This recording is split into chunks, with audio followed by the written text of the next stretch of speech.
bagaimana Dzurriyyah Wali Songo di dalam menyikapi polemik nasab. Alhamdulillah Kiai ya, saya memang termasuk yang awal-awal untuk membangkitkan Wali Songo dengan saya mengadakan Hall Wali Songo yang ada di Ampel. Okay. Hall Wali Songo di Istiqlal bersama Kiai Misbah dan Yai Said, Profesor Dr. Said Agil Siraj. Alhamdulillah itu sukses. Dan itu membangkitkan semangat Wali Songo, keluarga-keluarganya semuanya. Akhirnya kemudian banyak berdirilah, kemudian ada PWI, kemudian di barisan saya ada nama Jamiah Wali Songo Nusantara. Dan ada yang lain-lain, ada juga Naat. Ini adalah untuk membangkitkan daripada semangat Wali Songo. Jadi kita sanad ini adalah sebelum melalui Kiai Hasyim Asy'ari, memang ya Wali Songo. Sangat naif, kemudian ada seseorang tidak mempunyai mengajarkan kitab kuning, kemudian katanya tidak melalui sama-sama Wali Songo. Itu sangat keliru. Ya, dalam manuskrip Keluarga Derajat ini sudah dikatakan bahwa Sunan Derajat adalah meguru kepada, diantaranya meguru ke kakak iparnya yaitu Sunan Gunung Jati. Sunan Gunung Jati kan merupakan murid daripada Zakaria Al-Ansari. Kalau menurut dari Sunan Gunung Jati. Nah, jadi maka kita itu bermadhab Syafi'i. Nah, kita bisa sholat ini adalah jauh sebelum NU berdiri, jauh sebelum Mbah Khalil itu sudah kita bisa sholat. Jadi kita itu adalah jangan melupakan sanad keilmuan kita adalah tidak bisa dibantahkan. Nusantara ini adalah melalui Wali Songo. Jadi mari Wali Songo. Ya kita bisa sholat, fakirnya dari mana? Ya dari Wali Songo. Kita bisa zakat dari mana? Ya dari Wali Songo. Tidak mungkin Mbah Hasyim atau yang lainnya itu kemudian ke Mekah tidak mengetahui Islam sama sekali. Mereka ke Mekah itu adalah sudah bisa. Mbah Hasyim Asy'ari, Mbah Khalil, Buju Samsudin, kakek saya Ki Abdul Karim ke Mekah itu sudah punya keilmuan. Mereka kan diantara berhaji juga menimba ilmu. Jadi Mbah Hasyim itu adalah penerusnya Wali Songo. Penerusnya Wali Songo. Mbah Khalil adalah penerus Wali Songo. Ini ada katanya bahwa yang mengajarkan utawi itu adalah bukan Wali Songo. Wali Songo itu kemudian dibagi jadi dua. Tulisan yang pegang dikembang. Tulisan pegang dipegang oleh Kanjeng Sunan Derajat sama Sunan Giri sama Sunan Ampel. Yang lainnya menggunakan Wonocoroko. Sunan Derajat, Sunan Ampel, Sunan Giri diantaranya juga mendakwakan ke luar Jawa. Untuk di dalam diurusilah oleh Sunan Kalijaga, Sunan Bonang, Sunan Kudus, Raden Patah, Sunan Gunung Jati. Maka Islam banyak menyebar di luar Jawa, itu adalah diantaranya perjuangannya Kanjeng Sunan Giri, Sunan Derajat, dan Sunan Ampel. Nah, kita sekarang tidak mengetahui apa yang diajarkan oleh Sunan Ampel. Ini kan naif. Di pesantren sangat jarang orang menceritakan kehebatannya Sunan Ampel. Karena apa? Mereka tidak pernah membaca. Tidak pernah menceritakan dakwanya Sunan Ampel itu bagaimana. Bagaimana dakwanya Sunan Derajat.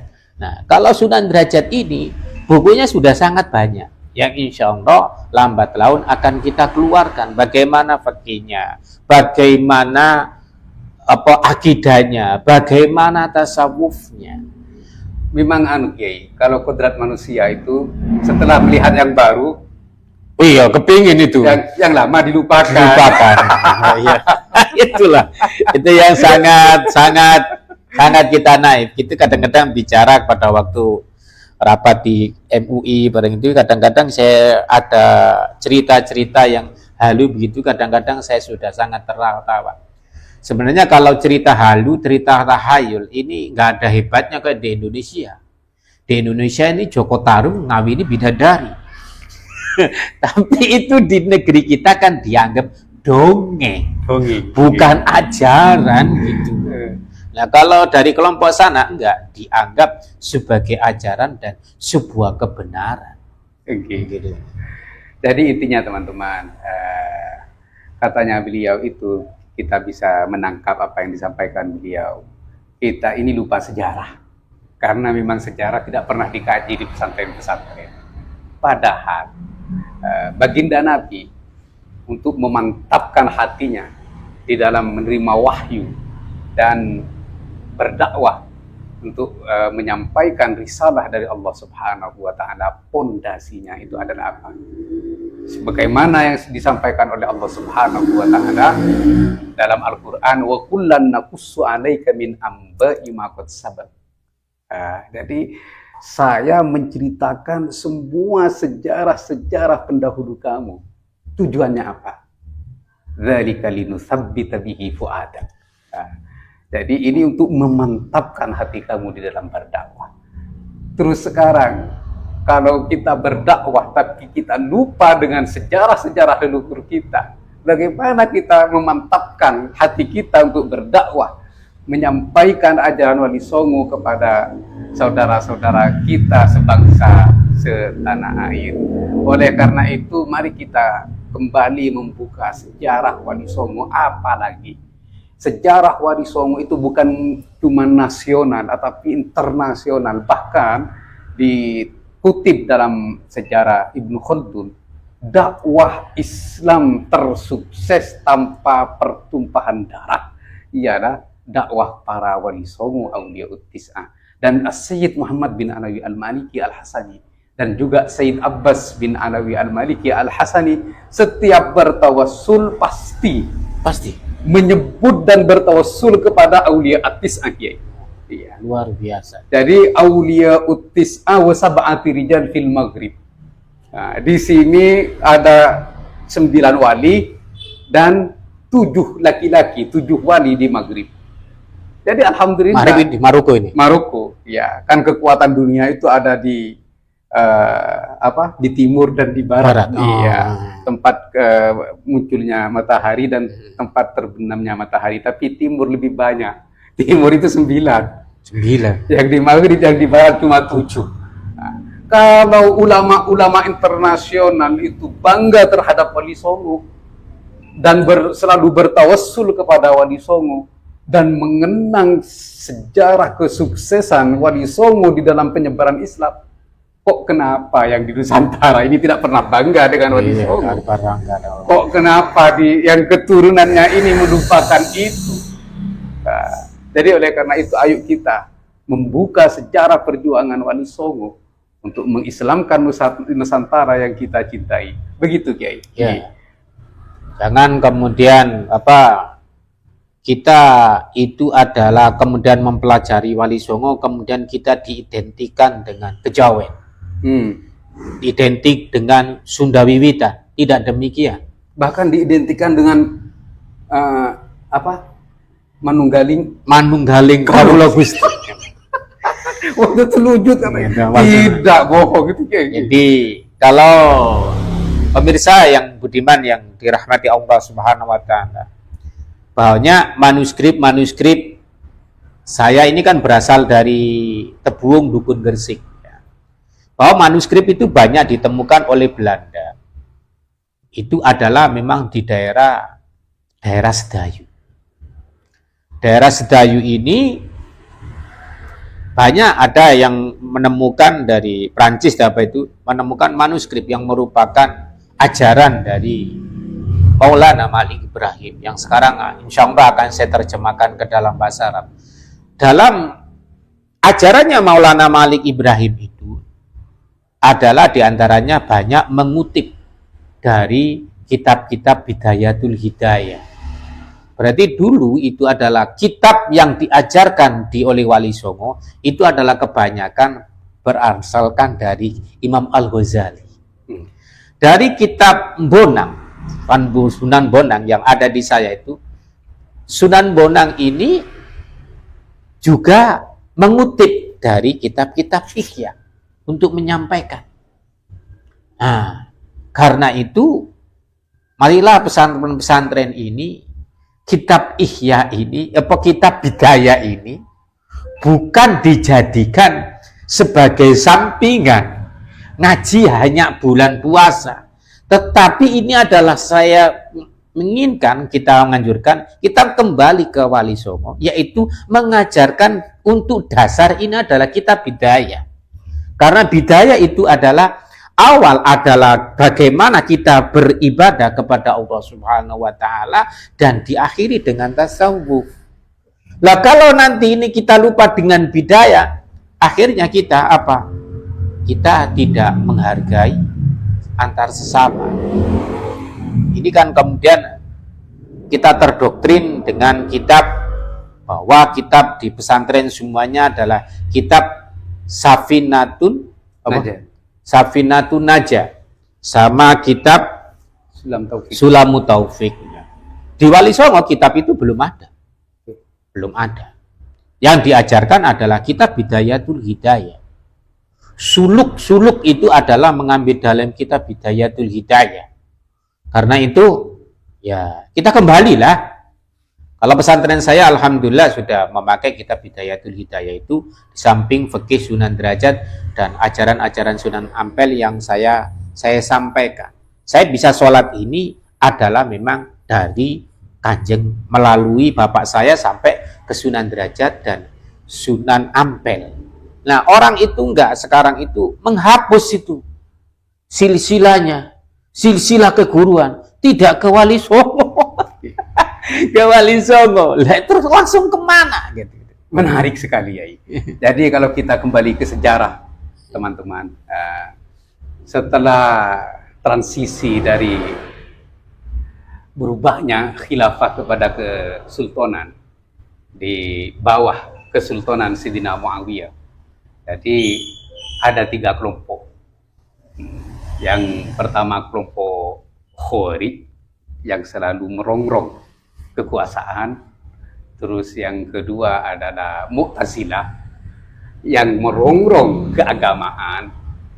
Dan yang terakhir, yang ini yang aslinya menjadi fondasi, yaitu kelompok Sufi. Nah, kelompok Sufi ini berdiri dengan Allah, berdasarkan dari Allah gitu ya. Ini kelompok ini yang hampir tenggelam, kalah dengan 2 kelompok yang saya sebut tadi itu.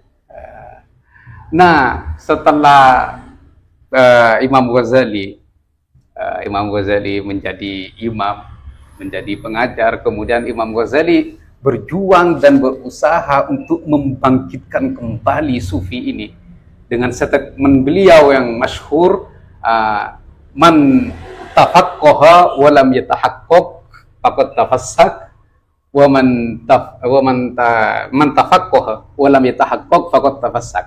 Siapa orang-orang yang belajar fikih namun meninggalkan hakikat, yaitu tasawuf, maka dia akan menjadi fasik.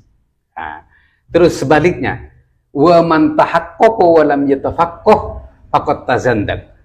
Dan barang siapa yang berhakikat, yang bertasawuf, namun dia meninggalkan fikih, maka dia akan menjadi zindik.